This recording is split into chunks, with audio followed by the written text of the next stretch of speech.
Boa noite, turma da leitura compartilhada. Sejam todos bem-vindos. Vamos dar continuidade à leitura do livro O Mestre dos Mestres, capítulo 6, tema de hoje: o homem animal e o psicológico não aceitam a morte. O equívoco intelectual do ateísmo de Marx. Nem o homem animal ou instintivo, nem muito menos o homem psicológico ou intelectual aceitam a morte. Quando estamos correndo risco de morte, seja por uma dor, um ferimento, a ameaça de uma arma, um acidente, o homem animal surge com intensidade. Os instintos são aguçados, o coração acelera, a frequência respiratória aumenta e surge uma série de mecanismos metabólicos para nos retirar da situação de risco de morte. Quando o homem animal aparece, o homem intelectual diminui, ou seja, fecha as janelas da inteligência, retraindo a lucidez e a coerência. Nesse caso, os instintos prevalecem sobre o pensamento. Toda vez que estamos sob uma grande ameaça, ainda que seja imaginária, reagimos muito e pensamos pouco. Por vivermos numa sociedade doentia, onde prevalecem a competição predatória, o individualismo e a crise de diálogo, criamos uma fábrica de estímulos negativos que cultivam o estresse do homem animal, como se ele vivesse continuamente sob ameaça de morte. O indivíduo das sociedades modernas tem mais sintomas psicomáticos do que os das tribos primitivas. O homem psicológico, mais do que o homem animal, se recusa a aceitar a morte. O desejo de eternidade, de transcender o caos da morte, é inerente ao ser humano, não é fruto da cultura. Como veremos, Cristo tinha consciência disso. Seu discurso sobre a eternidade ainda hoje é perturbador. Os que estão vivos elaboram muitos pensamentos para procurar confortar-se diante da perda dos seus entes queridos, como, aspas, ele deixou de sofrer, ele descansou, ele está num lugar melhor. Mas ninguém diz, aspas, ele deixou de existir. A dor da perda de alguém é uma celebração à vida. Ela representa um testemunho claro do desejo infreável do ser humano de fazer prosseguir o show da existência. Num velório, os íntimos da pessoa que morreu geralmente representam a minoria, sofrem muito, enquanto os agregados, que são a maioria, fazem terapia. Como os agregados fazem terapia, eles procuram se interiorizar e se reciclar diante da morte do outro. Dizem entre si, aspas, não vale a correria da vida, não vale a pena se estressar tanto. A vida é muito curta para lutar por coisas banais, depois morremos e fica tudo aí. Essa terapia grupal não é condenável, pois representa uma revisão saudável da vida. A terapia grupal nos velórios é uma homenagem inconsciente à existência. O desejo de superar o fim da existência está além dos limites das ideologias intelectuais e sociopolíticas. Um dos maiores erros intelectuais de Karl Marx foi ter procurado criar uma sociedade pregando o ateísmo como massificação cultural. Marx encarou a religiosidade como um problema para o socialismo.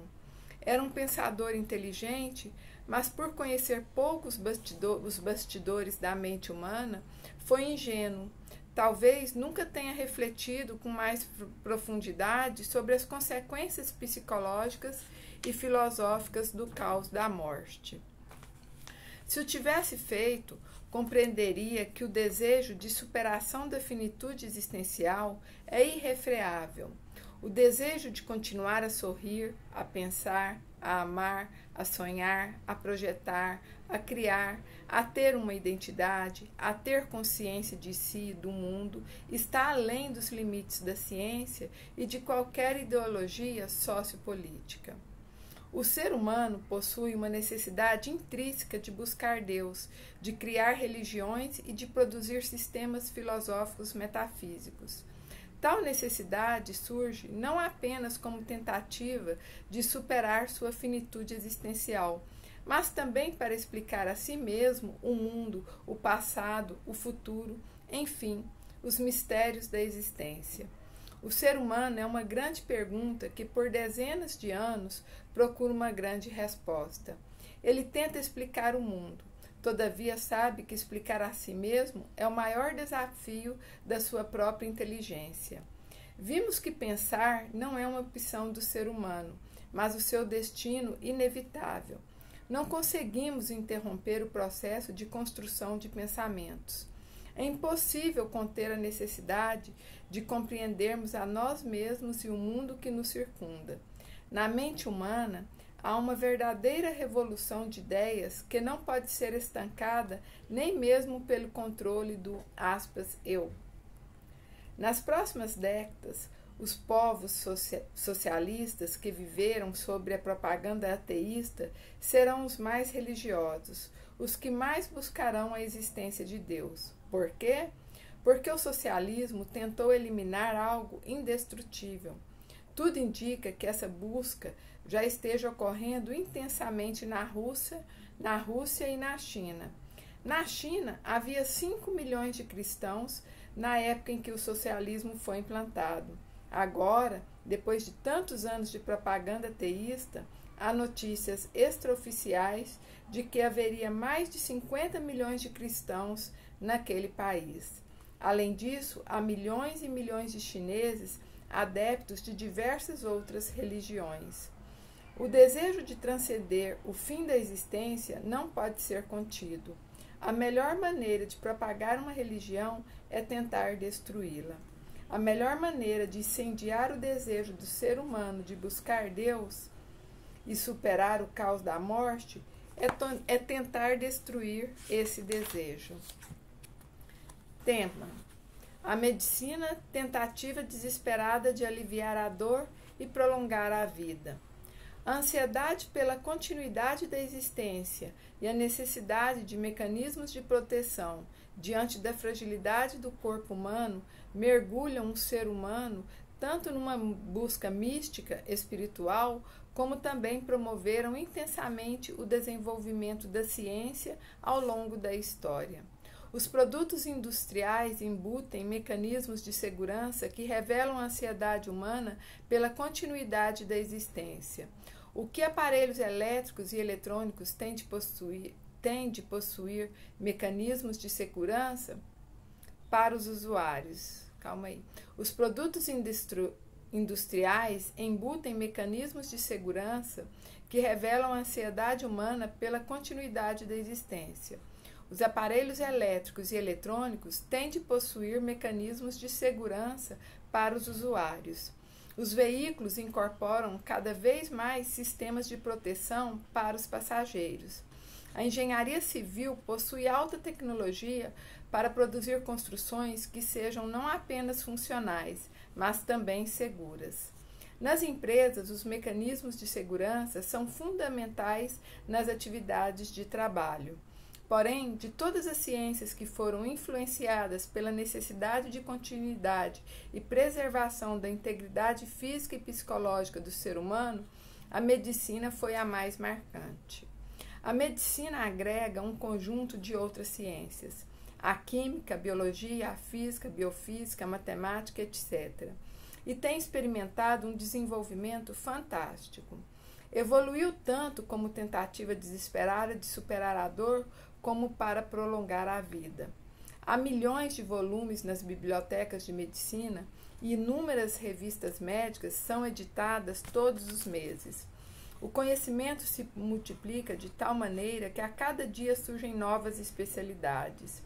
Todos os anos são descobertas novas técnicas laboratoriais, cirúrgicas, como novos aparelhos dando suporte aos diagnósticos.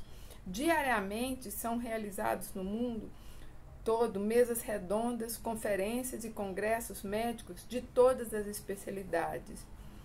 Por que a medicina está passando por um desenvolvimento explosivo? Porque o ser humano quer aliviar a dor, melhorar sua qualidade de vida e prolongar a sua existência. A medicina é uma ciência poética. Os médicos sempre desfrutaram do grande prestígio social em toda a história da humanidade, pois, ainda que não percebam, eles mexem com as nossas mais dramáticas necessidades existenciais: aliviar a dor e prolongar a vida. Há dois dramas existenciais democráticos que atingem todo ser humano: o envelhecimento e o fim da existência. De um lado, cientistas do mundo inteiro gastam o melhor do seu tempo para descobrir medicamentos, conhecer o metabolismo celular, pesquisar novos aparelhos. Todas essas pesquisas objetivam fornecer novas técnicas e procedimentos para diagnosticar doenças, preveni-las, tratá-las e assim melhorar a qualidade de vida e adiar o inevitável, o fim da existência. De outro lado, muitos pesquisadores estão produzindo novos conhecimentos por meio da medicina ortomolecular, da estética e da cirurgia plástica, à procura do rejuvenescimento e tentando retardar o envelhecimento. Tanto a incontida busca espiritual do ser humano ao longo da história, quanto o contínuo desenvolvimento da medicina são dois testemunhos vivos de que no âmago de cada um de nós pulsa o desejo ardente de superar o drama do envelhecimento e do fim da existência, e, consequentemente, de prolongar o espetáculo da vida. Assim é, boa reflexão, boa noite, gratidão.